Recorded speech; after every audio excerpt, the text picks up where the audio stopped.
여러분, 만약에 우리 자녀 중에 어떤 문제가 있어서 그 자녀가 아파하는 모습을 지켜보게 된다면 부모로서 그것처럼 괴로운 일은 없을 겁니다. 오늘 본문에서도 바로 자녀 문제 때문에 괴로워하고 있는 한 여인의 이야기가 나옵니다. 이 여인에게는 귀신 들린 어린 딸이 있었습니다. 그래서 그 귀신 들린 어린 딸의 그 고통스러운 모습을 지켜보는 것이 너무너무 괴로웠을 겁니다. 당사자인 이 어린 딸도 괴로운 건 마찬가지겠지만 그 어린 딸의 고통을 지켜볼 수밖에 없는 어머니야말로 더 크게 고통스러웠을 것입니다. 아픈 딸을 지켜보면서 차라리 내가 아팠으면 그런 마음이 컸을 겁니다. 그런데 어느 날 이 여인이 사는 두로라는 지역에 예수님이 오시게 되었습니다. 이 정보를 들은 이 여인은 가만히 앉아 있을 수 없었습니다. 곧바로 딸의 문제를 가지고 예수님 계신 곳으로 달려갔습니다. 그리고는 예수님의 발 아래 엎드렸다고 그랬습니다. 25절 한번 읽어보겠습니다. 25절 시작. 이에 더러운 귀신 들린 어린 딸을 둔 한 여자가 예수의 소문을 듣고 곧 와서 그 발 아래 엎드리니. 아멘. 예수의 소문을 들은 이 여인은 이 기회를 결코 놓칠 수 없다, 이 기회를 절대 놓쳐서는 안 된다, 이런 생각에 곧장 예수님께 달려와서 예수님의 발 아래 엎드렸다고 그랬습니다. 자, 그리고는 딸의 문제를 아뢰며 주님, 귀신 들린 제 어린 딸을 고쳐주옵소서라고 눈물을 흘리며 간청했겠죠. 절박한 마음으로 간청했겠죠. 자, 그런데 그렇게 절박하게 눈물을 흘리며 기도하는 이 딸의 모습을, 이 여인의 모습을 보신 예수님은 우리가 이해할 수 없을 정도로 냉담한 태도를 보이셨습니다. 우리 27절 한번 읽어보겠습니다. 27절 시작. 예수께서 이르시되 자녀로 먼저 배불리 먹게 할지니 자녀의 떡을 취하여 개들에게 던짐이 마땅치 아니하니라. 아멘. 그 인자하시고 부드러우시고 자상하신 예수님의 모습은 온데간데 없고, 그렇게 눈물을 흘리며 절박하게 애원하는 이 어머니의 애원을 거절하시는 것도 모자라서 모욕감을 줍니다. 자녀의 떡을 취하여 개들에게 던지는 것이 마땅치 않다. 그러니까 여인을 개 취급한 겁니다. 여러분, 그렇잖아도 어린 딸로 인해서 마음의 상처가 크고 자존감이 낮을 대로 낮아졌을 텐데 이 여인을 예수님께서 개로 취급했으니 그 얼마나 마음이 상처가 컸겠습니까? 얼마나 그 마음이 비참했겠습니까? 그러나 여러분, 우리가 잘 알아야 할 것은 예수님께서 이렇게 행하심이 본심이 아니라는 이야기입니다. 저와 여러분이 너무나 잘 알고 있듯이 우리 주님은 때로 우리가 그렇게 우리의 처지를 아뢰면서 절박하게 애원하는데도 침묵하실 때가 있고, 또 여전히 우리를 고통 중에 방치하는 듯한 그런 느낌을 가질 때가 있습니다. 그러나 여러분, 그것은 우리 주님의 본심이 아님을 기억하시기를 주의 이름으로 축복합니다. 그러므로 계속해서 낙심하지 말고 포기하지 말고 기도해야 될 줄로 믿습니다. 에레미야 3장 32절 33절에 보면 그가 비록 근심하게 하시나, 그가 우리로 하여금 근심하게 내버려 두는 것 같지만 그의 풍부한 인자하심에 따라 긍휼히 여기실 것입니다. 그러면서 33절에 이렇게 되어 있습니다. 주께서 인생으로 고생하게 하시며 근심하게 하심은 본심이 아니로다. 우리로 하여금 고생하게 하고 근심하게 하는 것은 주님의 본심이 아니라는 겁니다. 그럼 주님의 본심은 뭐냐? 에레미야 29장 11절에 보면 여호와의 말씀이니라 너희를 향한 나의 생각을 내가 아나니 평안이요 재앙이 아니니라. 너희에게 미래와 희망을 주는 것이니라. 믿습니까? 우리를 향한 주님의 생각, 주님의 본심은 근심이 아니고 재앙이 아니고 평안이고 장래에 있을 희망이라는 겁니다. 믿습니까? 자, 이 여인이 예수님의 본심을 캐치를 했는지 그건 알 수 없지만 어쨌든 이 여인은 그렇게 모욕감을 주는데도, 개 취급하는데도 더욱더 예수님께 매달려서 간청을 하는 것을 볼 수 있습니다. 28절 읽어보겠습니다. 시작. 여자가 대답하여 이르되 주여 올소이다마는 상 아래 개들도 아이들이 먹던 부스러기를 먹나이다. 그렇게 개 취급을 하는데도, 모욕감을 주는데도 주님 옳습니다. 하지만 그 상 아래 그 개들도 그 아이들이 먹던 부스러기를 먹는 것을 볼 수 있습니다. 그러니까 저에게 부스러기 은혜라도 베풀어 주옵소서, 그런 얘기를 하고 있는 겁니다.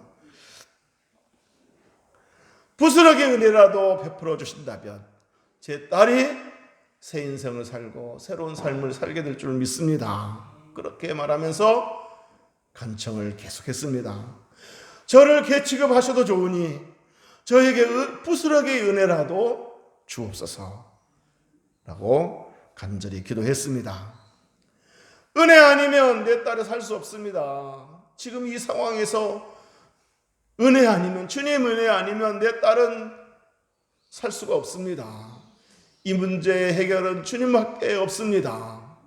주님의 도움만이 내 딸이 살 수 있습니다. 그리고 나도 살아갈 힘이 생깁니다. 주님, 저버리지 마시고 예면하지 마시고 저에게 부스러기 은혜라도 베풀어 주옵소서라고 간청을 했습니다. 자, 그러자 마침내 예수님께서 여인에게 이렇게 응답하셨습니다. 우리 29절 읽어보겠습니다. 29절 시작. 예수께서 이르시되 이 말을 하였으니 돌아가라, 귀신이 내 딸에게서 나갔느니라 하시매. 아멘. 예수께서 여인에게 뭐라고 말씀하십니까? 이 말을 하였으니. 여인아, 네가 그렇게 말을 했으니. 어떤 말을 했어요? 여인이 무슨 말을 했습니까? 상에서 떨어지는 그 부스러기라도 내게 주시면 좋겠습니다. 그 주인의 그 상에서 상에 있는 그 개들이 그 아이들이 먹던 그 부스러기를 먹는 것처럼 저에게 부스러기라도 주시옵소서. 그거면 족합니다. 그러면 우리 딸도 살고 나도 살 수 있습니다 라고 말을 하지 않았습니까? 그 말을 들은 예수님께서 이 말을 하였으니, 그 말입니다. 내가 너의 말을 들어보니 너에게 믿음이 있구나, 너에게 간절함이 있구나, 전적으로 나를 의지하는 것을 볼 수 있구나 라는 마음으로 칭찬을 하신 겁니다. 마태복음에서는 동일한 기록을 이렇게 표현했습니다. 예수님이 이 여인의 믿음을 이렇게 칭찬했습니다. 여자여, 네 믿음이 크도다. 또 동일한 사건을 마태는 이렇게 표현한 거예요. 여자여, 네 믿음이 크도다. 그러니까 예수님께서 오늘 본문에서 이 말을 하였으니 라고 말할 때는 너의 믿음이 크도다 이렇게 칭찬을 하고 계신 겁니다. 자, 이렇게 예수님은 여인의 그 믿음과 간절함을 칭찬하시고 나서 너의 딸에게서 귀신이 나갔느니라 이렇게 선포를 하십니다. 자, 이렇게 선포를 하자 그 여인이 가보았을 때 그 귀신 들린 딸이 다 나왔다 그랬습니다. 평온하게 침상에 앉아있는 것을 보게 되었다 그랬습니다. 30절 읽어보겠습니다. 30절 시작. 여자가 집에 돌아가 본즉 아이가 침상에 누웠고 귀신이 나갔더라. 아멘. 그러니까 예수님이 너희 어린 딸에게서 귀신이 나갔느니라 이렇게 선포하시는 그 선포를 듣고 이 여인은 바로 집으로 간 거예요. 그건 무슨 말이에요? 예수님이 하신 말씀을 믿었다는 얘기죠. 믿고 돌아가 본즉 예수님 말씀대로 딸은 나아졌다 그랬습니다. 침상에 평안히 앉아있는 모습을, 누워있는 모습을 본 것입니다. 사랑하는 성도 여러분, 이 여인에게는 우리가 반드시 갖춰야 할 두 가지 모습을 찾아볼 수 있습니다. 그 두 가지는 바로 믿음과 간절함입니다. 그러니까 믿음도 있어야 되겠지만 그 믿음을 갖고 기도할 때 간절하게 기도하는, 끈질기게 기도하는 이것도 있어야 된다는 얘기입니다. 만약에 여인에게 믿음은 있었는데 예수의 소문을 듣고 나갔을 때는 믿음을 갖고 나간 거 아니겠습니까? 여인이 마태복음에서 보면은 여인이 예수님을 뭐라고 불렀냐면 주 다윗의 자손 예수여 그랬어요. 주 다윗의 자손이여 그랬어요. 이거는 큰 믿음에서 나온 그런 그 고백입니다. 예수님이 다윗의 자손으로 온다는 그 성경 말씀을 믿은 거죠. 그러니까 믿음을 갖고 나간 거예요. 그런데 믿음이 있다 하더라도 예수님이 이 여인에게 이 여인을 개취급했을 때 만약에 포기하고 돌아갔더라면 이 여인은 응답받지 못했을 겁니다. 그러니까 믿음도 있어야 될 뿐만 아니라 우리가 믿음으로 기도했을 때 얼른 응답되지 않는다고 낙심하지 말고 이렇게 끈질기게 간절함을 갖고 기도하는 것이 필요하다는 것을 여인을 통해서 배울 수가 있습니다. 자, 그리고 또 한 가지 놓쳐서는 안 될 중요한 한 가지 사실이 있는데 우리가 이렇게 은혜 받는 데 있어서 그 은혜 받지 못하도록 방해하는 요소가 있습니다. 때로 가령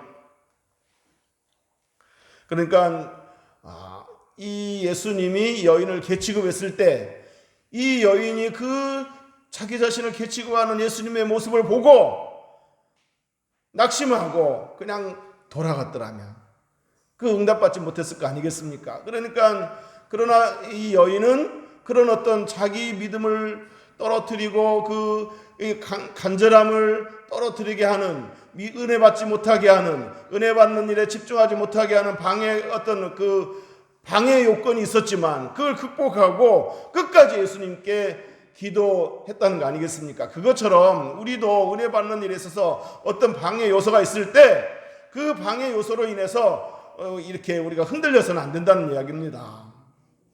가령 주일날 예배하러 교회로 나오는데 믿지 않는 남편이 내뱉은 말 한마디 때문에 그냥 그게 거슬려서 늘 그게 귓가에 막 거슬려가지고 예배에 집중하지 못할 수가 있다는 얘기입니다.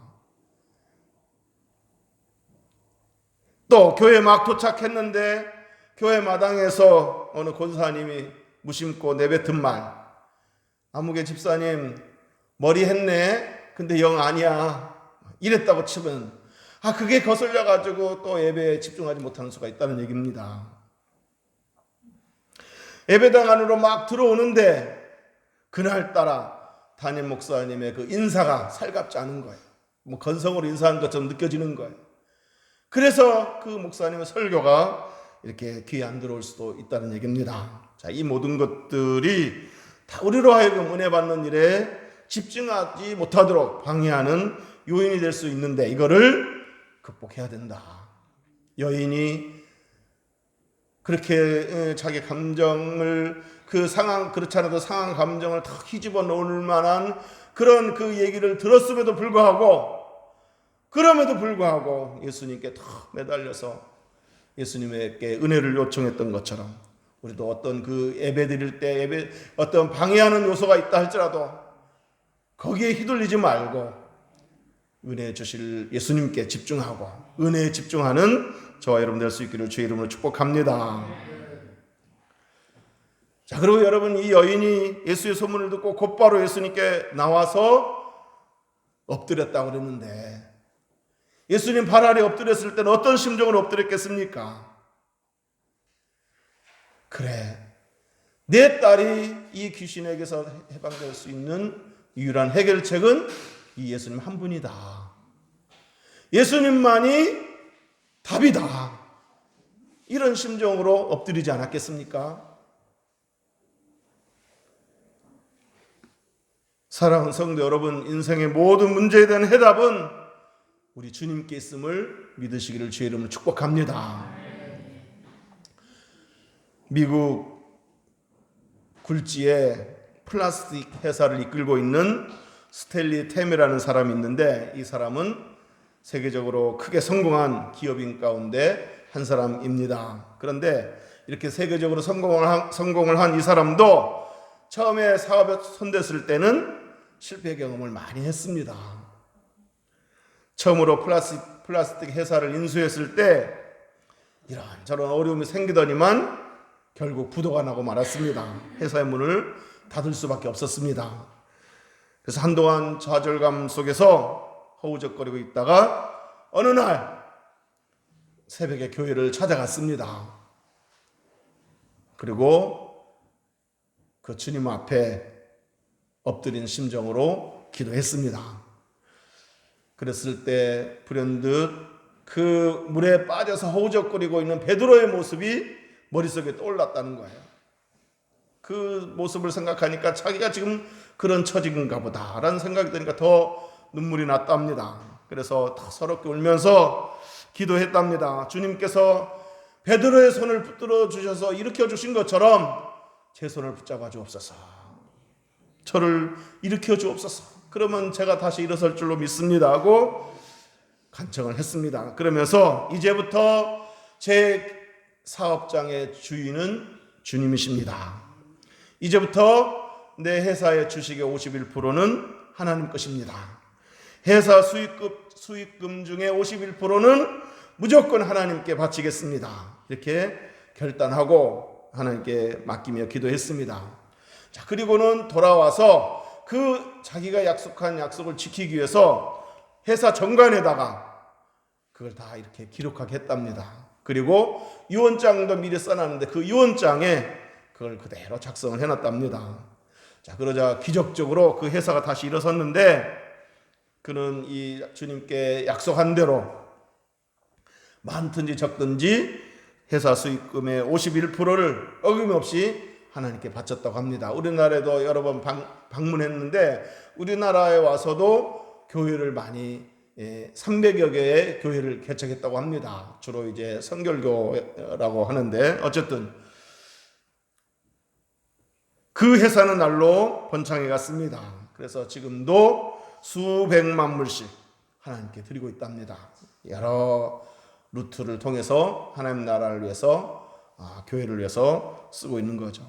자, 그리고 중요한 사실은 뭐냐? 제가 이 얘기를 하려고 이 말씀을 드린 건데, 그 회사 정문에 제가 언젠가도 한번 말씀드렸고 주보에다가도 이렇게 글을 올린 적이 있었는데, 그 회사 정문에 큰 간판을 하나 걸었는데, 회사 간판보다 더 큰 간판을 멀리서도 볼 수 있도록 간판을 걸었는데, 거기는 이렇게 적혀 있습니다. Christ is the answer. 그리스도가 답입니다. 그리스도가 답입니다. 이거를 다 가지고 제가 그 주보에 올릴 때 사진도 같이 올렸는데, 이 간판을 보고 회사에 들어와서 상담을 하는 사람도 많이 있었다고 그래요. 그래서 예수 믿게 된 사람도 많이 있었다고 합니다. 사랑하는 성도 여러분, 자녀들 문제뿐만 아니라 여러분들이 감당하기 힘든 어떤 문제들이 있거든 괴로워하지만 마시고, 불안해하지만 마시고, 슬퍼하지만 마시고, 이 여인처럼, 오늘 본문의 여인처럼 주님께 와서 엎드리시기를 주의 이름으로 축복합니다. 엎드려 기도하시기를 주의 이름으로 축복합니다. 본문의 이 여인은 예수의 소문을 듣고 곧바로 소문을 듣고 곧 와서 그랬습니다. 곧 와서, 주저없이 곧 와서 딸의 문제를 가지고 주님께 와서 그 발 아래 엎드렸다고 그랬습니다. 주님의 발 아래 엎드리면서 뭐라고 말했겠습니까? 물론 내 딸을 고쳐주셔서 그랬겠지만 어떤 심정으로 그렇게 말했겠습니까? 주님만이 답입니다. 주님만이 이 문제의 해결책입니다. 이런 심정으로 아뢰지 않았겠습니까? 주여라고 말할 때는 주님만이 답입니다. 이런 심정으로 그렇게 간구를 했을 겁니다. 사랑하는 성도 여러분, 저와 여러분도 가정에, 자녀에게, 생업에 어떤 어려운 일이 생겼을 때 예수님만이 답이라고 믿고 예수님께 나와 엎드리시기를 주의 이름으로 축복합니다. 엎드릴 때 답이 있는 줄로 믿습니다. 미국의 링컨 대통령은 사방이 막막할 때 내 지혜로 주어진 일을 감당하기 어려울 때 나는 주님 앞에 나와 무릎을 꿇고 기도했습니다 라고 고백을 했습니다. 사랑하는 성도 여러분, 여러분도 어려운 일이 닥쳤을 때 엎드리시기를 바랍니다. 주의 발 아래 나와 엎드리시기를 바랍니다. 지금 내가 할 수 있는 일이 아무것도 없다 라고 느껴졌을 때 주님 앞에 나와 엎드려서 주님이 답입니다 라고 아뢰면서 간구하시기를 주의 이름으로 축복합니다. 그럴 때 모든 문제의 해답이신 우리 주님께서 일하시는 것을 보게 될 줄로 믿습니다. 답을 주실 줄로 믿습니다. 믿습니까? 기도하겠습니다. 그렇습니다.